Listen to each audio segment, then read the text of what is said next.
आज वेळ तर झालाच होता. भाज्या बघते तर फक्त पाव किलो शिमला मिरची शिवाय बटाटाही नाही. मग कशी बनवायची?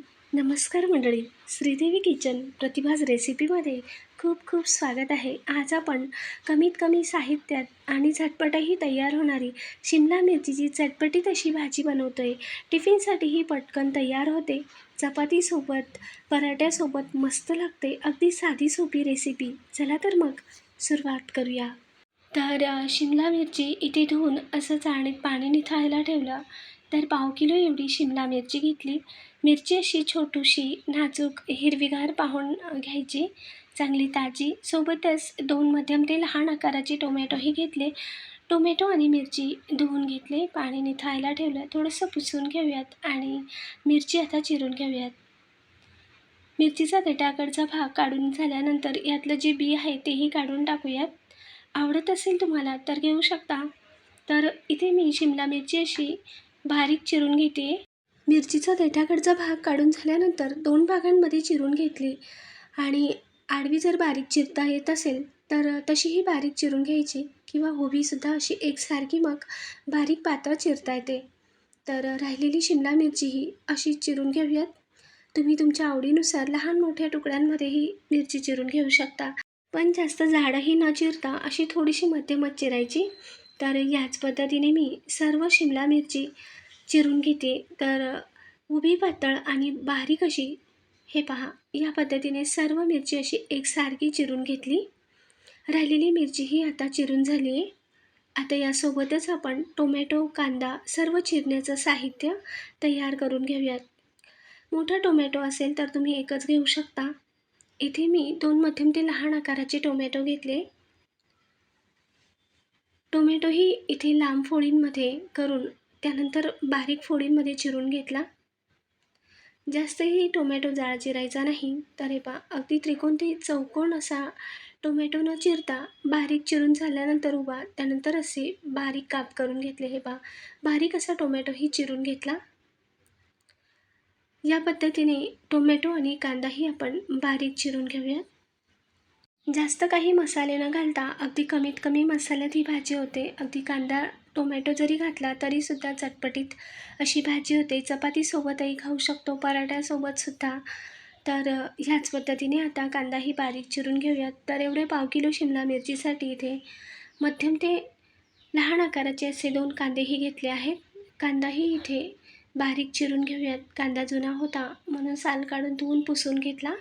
त्यानंतर आता बारीक असा कांदा चिरून घेऊयात.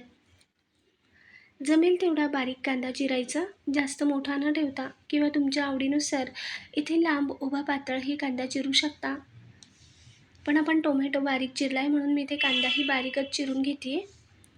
सर्व कांदा या पद्धतीने बारीक असा चिरून घेतला. चिरण्याचे सर्व साहित्य तयार करून घेतले.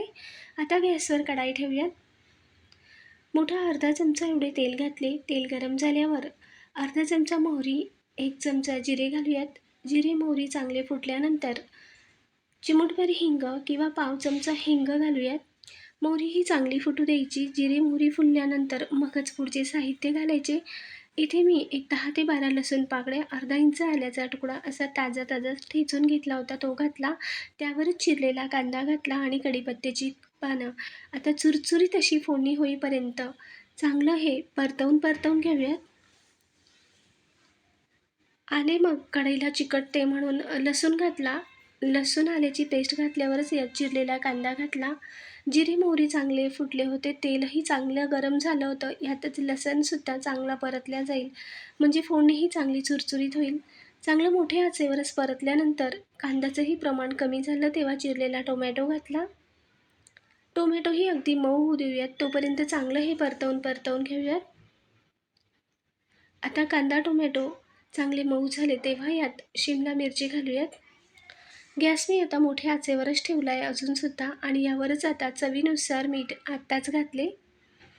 शिमला मिरचीच्या भाजीपुरतं सर्व मीठ आताच घातले आणि मीठ घालूनही अगदी 2 ते 3 मिनटं चांगलं हे मोठ्या आचेवर परतवून घेऊयात.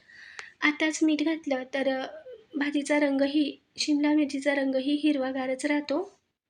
आता मिरची ही 2-3 मिनटं मोठ्या आचेवर चांगली परतवून घेतली. मिरची यात चांगली मिक्स झाली की तेव्हा गॅस मंद आचेवर करून अगदी 3 ते 4 मिनटासाठी मंद आचेवर झाकण ठेवून वाफ काढून घेतली. 1-2-3 मिनटानंतर आता झाकण काढून घेतले. तर हे पहा, मिरची आपली चांगली शिजली आहे, तुम्ही पाहू शकता रंगावरून. आणि अगदी लपथपीत टोमॅटो कांद्याला मिरची अशी लपथपीत झाली आहे, म्हणजे मिरची आपली बरोबर अशी शिजली. आता यात पावडर मसाले घालूयात. अर्धा चमचा हळद, 1 चमचा लाल मिरची पावडर किंवा आवश्यकतेनुसार लाल तिखट, अर्धा ते पाऊण चमचा धने पावडर, अगदी थोडासा कांदा लसूण मसाला किंवा घरचा साठवणीचा मसाला, त्यानंतर थोडासा गरम मसाला. पावडर मसाले घातल्यावर सगळं हे मिक्स करूया. पावडर मसाले ही मिरचीसोबत चांगले परतवून घेऊयात. मिरची जर तुम्हाला थोडीशी यात कसर हवी असेल तर 1-2 मिनटानंतरच झाकण काढून घेऊ शकता, किंवा अशी लपथपी शिजलेली हवी असेल तर 3-4 मिनटं मंद आचेवर झाकण ठेवून वाफ काढून अशी शिजू देऊ शकता. तर पावडर मसालेही मी 1-2 मिनटं मध्यम आचेवर चांगले परतवून घेतले.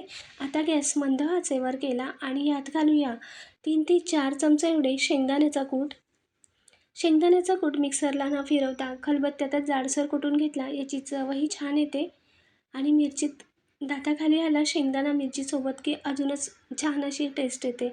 म्हणून मी इथे खलबत्त्यातच शेंगदाणे कुटून घेतले. मिक्सरला फिरवत असाल तर थोडंसं चालू बंद करून शेंगदाण्याचा कूट जाडसर ठेवा. कूट घातल्यावरही मंद ते मध्यम आचेवर 1-2 ते 3 मिनटं परतवून घेतलं. गॅस पुन्हा मंद आचेवर केला. आता वरून भरपूर अशी चिरलेली कोथिंबीर घालूयात. गॅस बंद करूयात आणि एकदा पुन्हा चांगली मिसळून घेतली. तर हे पहा, चटपटीत अशी आपली शिमला मिरचीची भाजी तयार आहे. गरमागरम सर्व करूयात. ही भाजी टिफिनसाठीही पटकन तयार होते.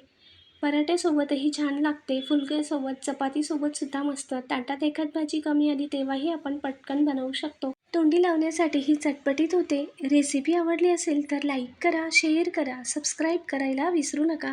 कमेंटद्वारेही सांगा. नवीन रेसिपीत पुढच्या भागात पुन्हा भेटूया. धन्यवाद.